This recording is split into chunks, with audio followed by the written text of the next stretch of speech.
My dad humiliated me and my kids at a holiday brunch, so I walked away, froze the money, and triggered a fallout they never saw coming. I showed up to my family's holiday brunch with my kids. My dad smirked. "Your presence always makes things harder. You should leave." My sister laughed. My kids asked, "Why didn't Grandpa want us?" I just replied, "Let's go home." And we drove away. An hour later, my mom called. "Why is the bank card locked? We can't even pay the brunch tab." I ignored them until they went crazy, and they finally made me angry enough to do something about it. Really do something. And when that switch flipped, there was no going back. It wasn't just the brunch. It wasn't just one comment. It was years stacked on top of each other like a slow building landslide. And that morning, it finally collapsed. I used to think I had to keep the peace because I was the broken one. The single mom, the one whose husband traded in our family for a shiny new one across town. I thought being quiet meant being strong. That if I just swallowed the bitterness long enough, they'd eventually respect me again. I was wrong. The holiday brunch was supposed to be something nice, something for the kids. I told them we were going to see Grandma and Grandpa, their aunts, everyone. They even helped pick out gifts, little handmade things, drawings, a dollar store frame with a photo of all of us from 2 years ago. My daughter wanted to give it to my mom. When we walked in, the entire table went silent. My dad didn't even try to hide the smirk. "Your presence always makes things harder. You should leave." Katie laughed like it was some dark inside joke. Amanda rolled her eyes like she was already annoyed. I hadn't stormed out yet. And my kids, they just froze, still holding their tiny gifts like they'd done something wrong. Then came the question, why didn't Grandpa want us? It gutted me more than anything my parents had ever said. And they'd said a lot, but this was the moment I realized they didn't care about my kids. Not really. They never did. I didn't say a word to them. I looked at my kids and said, "Let's go home." No tears, no begging, no scenes, just silence. We got back in the car, and while they played with their toys in the living room, I sat at the kitchen counter and opened the banking app. The family card, the one my parents used like a shared piggy bank, despite never asking where the money came from, was still active, still draining from my account. So, I froze it. One click. I waited. About an hour later, the first call came in. My mom, then Katie, then Amanda sent a half-panicked text to the family group chat. "Why is the card not working? We can't pay for brunch. Are you home? Can you check it?" Then came another one. "Did you mess with the bank? Was there fraud?" "No, just me." No one asked if the kids were okay. No one asked why we left. Not even my mom, who always claimed she loved them so much. The only thing that seemed to matter was the bill. That was when I knew I'd been holding up a whole house of cards. And now I was ready to knock the rest of it down. The morning after brunch, I woke up feeling lighter. Not happy, not yet, but clear. For the first time in years, I wasn't pretending. I wasn't the peacekeeper, the apologizer, the invisible wallet they tapped whenever someone else in the family made a mess. I was just done. I made pancakes for the kids. They were quiet, still unsure if they'd done something wrong. I told them we'd have our own brunch next weekend, just the three of us. Maybe we'd go to the zoo afterward. My daughter nodded.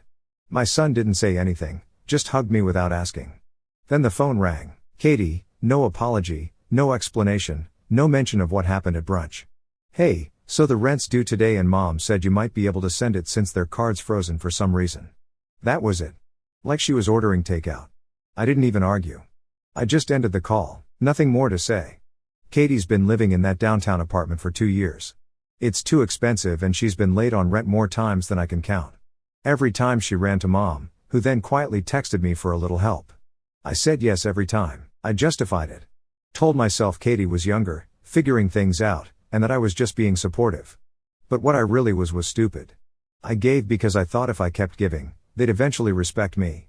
Maybe even love my kids the way they deserved. That if I just filled every gap, they'd see me as something more than the family embarrassment. The single mom, the one who got left. That fantasy died yesterday. 2 hours later, my mom called. This time, her voice was soft, concerned, the tone she used when she was about to manipulate me. She asked if everything was all right, if I'd meant to accidentally freeze the card. Said Katie was in a tough spot and it would mean a lot if I could cover her rent just this once. I asked her why she didn't mention what Dad said to me or the fact that the kids heard it. She paused, then changed the subject. "He didn't care." "Not really." I told her I wouldn't be sending anything. She started to say something else, but I hung up. I sat there after the call, not crying, not angry anymore, just stunned at how transactional our whole relationship had become. And then Amanda texted me. She said she wasn't taking sides, but that freezing the card made the whole brunch awkward. And I could have just talked to them instead of making a scene. She actually used those words, like I threw a tantrum instead of quietly walking out with two confused, humiliated kids. The one who borrowed $1,800 last spring for urgent car repairs and swore she'd pay it back after her promotion. The one who went on vacation a month later and never mentioned the money again. I let it go, told myself she had a new job, a lot going on, that she'd pay it when she could. Now I looked at that silence differently. They all assumed I'd just swallow the disrespect again and again because I always had. But now I wanted that money back. I wasn't going to ask nicely. I was going to take it. And I knew exactly how. It wasn't about the money. It was about drawing the line, the one they'd never seen before because I'd never had the guts to draw it. Not until now. Amanda hadn't spoken a word to me since the brunch. Not a call, not a text about the kids, nothing. Then 2 days later, out of nowhere, she sends me a picture of her new shoes. "Thought of you," she wrote.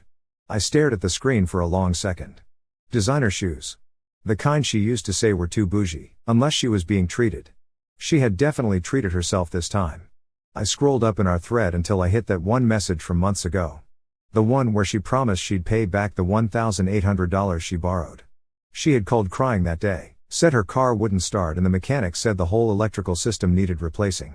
She didn't want to tell mom or dad because they were already stressed about Katie's money problems. She promised she'd pay me back after her promotion. She even sent me a heart emoji. That was in April. I let it go for months. Never brought it up because we were family and I didn't want to be that person. But I was already done with being that person. So I opened my bank app and sent a formal request for $1,800. No message, no explanation, just the number and the due date today. 5 minutes later, she messaged me. "Are you kidding right now? Not sorry I forgot. Not can we talk?" Just outraged that I'd finally drawn a line. I didn't answer. I didn't have to. I had already made other plans. I called the travel agent I used to work with years ago and asked if there were any last-minute deals for a beach resort. Nothing huge, just somewhere warm with a pool and space for the kids to breathe. She found one, a cozy cabin suite at a family-friendly place with a kids' activity center, dolphin tours, the works. Cost me $1,682, and I paid for it with Amanda's money the minute she finally sent it. No, thank you, of course. No apology, just a cold transfer like she was settling a business debt. Maybe she was, because I was done pretending we were anything more than that. That night while packing my kids' bags, I realized something. I hadn't felt this excited in years. It was our first real vacation. No guilt, no awkward family texts, no tense silences. Just me and the two people who never made me feel like I wasn't enough. I didn't post anything on social media. Didn't tell anyone. I wanted them to find out the same way I had to find out. They never really saw me as one of them. Slowly, painfully, with no warning. Let them sit there wondering why I wasn't responding to their passive-aggressive texts. Let them guess where we were while they scrambled to figure out who was going to pay Katie's rent next month or why mom couldn't order groceries with the family card. I wasn't their crutch anymore. I wasn't their secret donor. I was gone. And every time I zipped up a suitcase, I reminded myself, this isn't revenge. This is repair. The morning of the trip, I woke up before the kids and just sat on the edge of the bed staring at the suitcase. I still couldn't believe I'd actually done it. Booked a vacation, cut the financial leash, taken back my peace. It felt surreal, like I was borrowing someone else's life for a few days. I left my phone on silent, stuffed in my bag. Whatever drama they were cooking up back home could wait. We landed just after noon. Warm air, palm trees, the sound of waves instead of tension. The kids ran straight to the beach like they'd been waiting their whole lives. I took a picture of them standing in the surf and smiled, really smiled for the first time in what felt like forever. Later that night, after the kids were asleep, I gave in and checked my phone. A dozen missed calls, mostly from mom and Amanda. One voicemail from Katie crying about an eviction notice. I didn't listen to it. I opened Instagram instead. I had posted one photo, just one, a sunset. No faces, no tags, just a quiet flex that I was somewhere better, but that was enough. Amanda had commented under it. Wow, must be nice to use family money for personal vacations. That was unexpected. First, she had the nerve to post it publicly. Second, she still believed the money I used was hers, like I had somehow stolen from the family pot.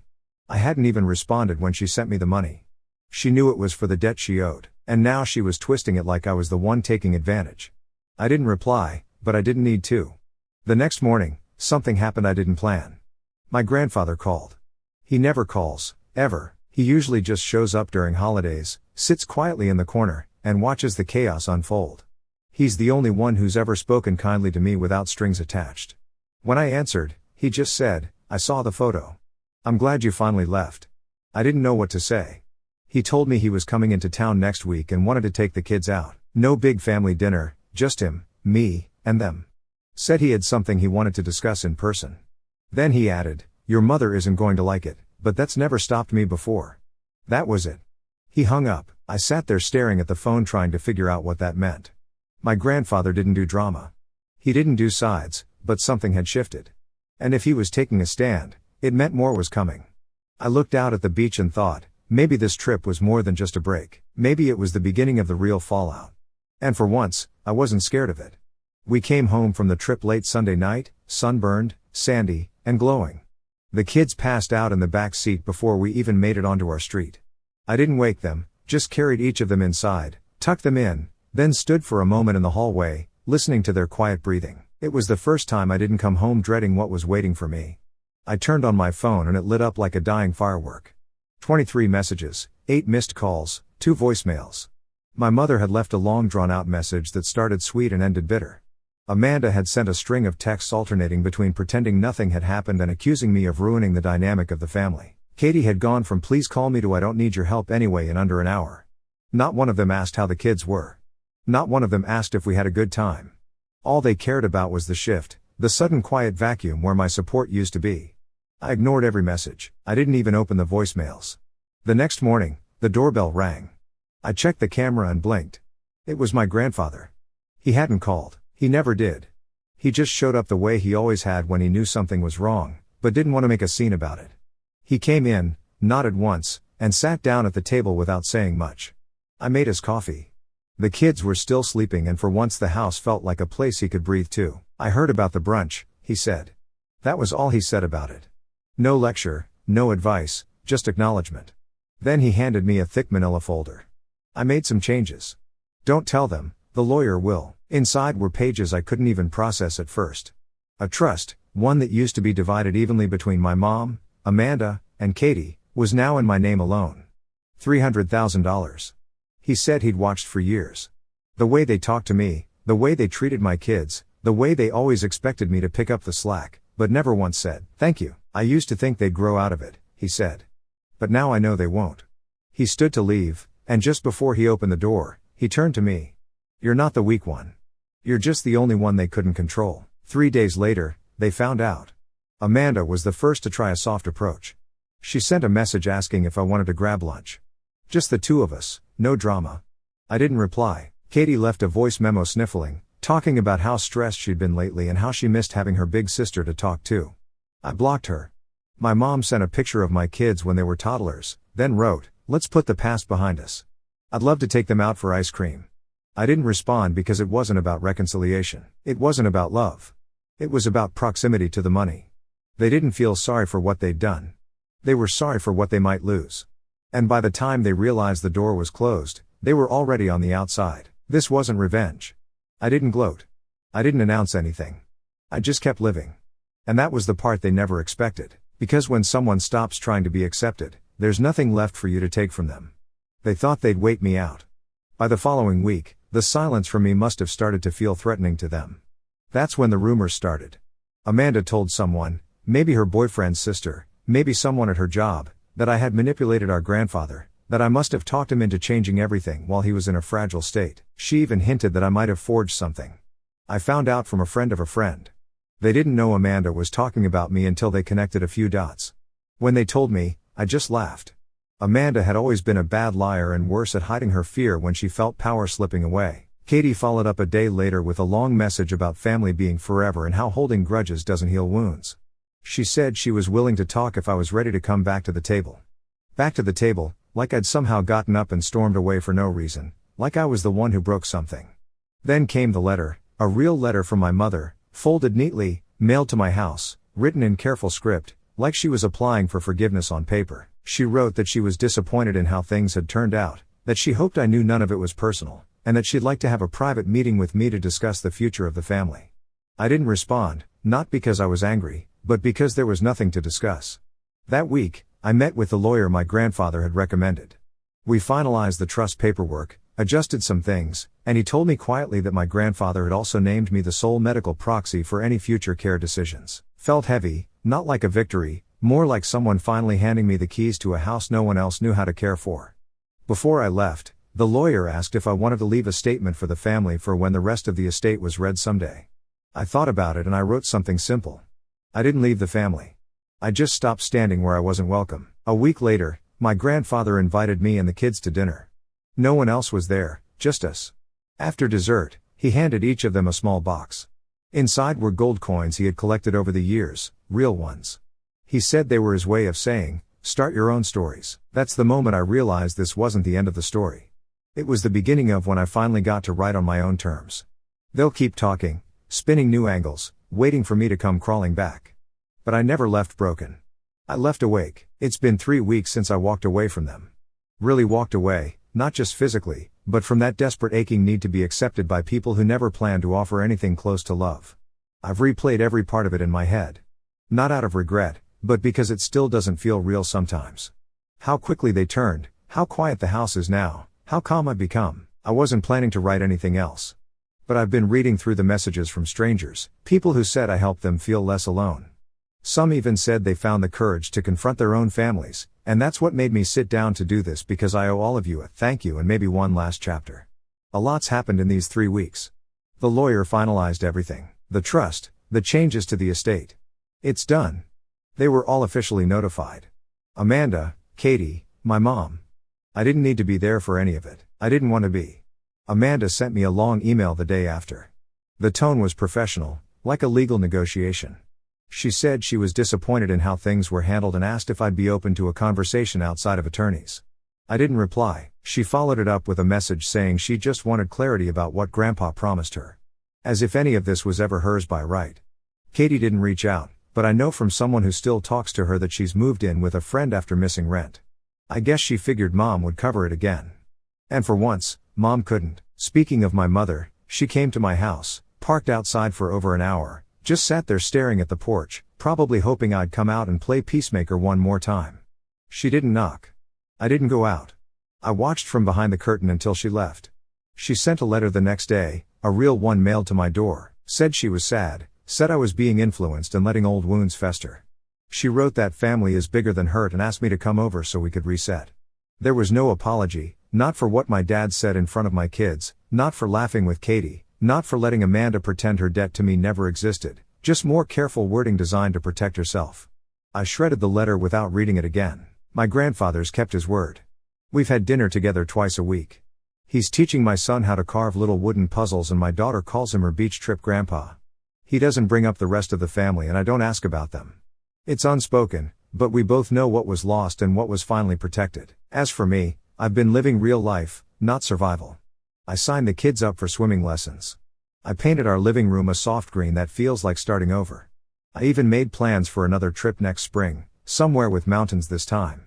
I still get moments, quiet ones late at night when I wonder if I should feel more guilt. When I remember how for most of my adult life, I thought keeping the peace meant letting myself be torn apart a little more every year. But then I think about the way my daughter looked at me on the beach, holding my hand, and smiling like the world was wide open again. And I know I made the right choice.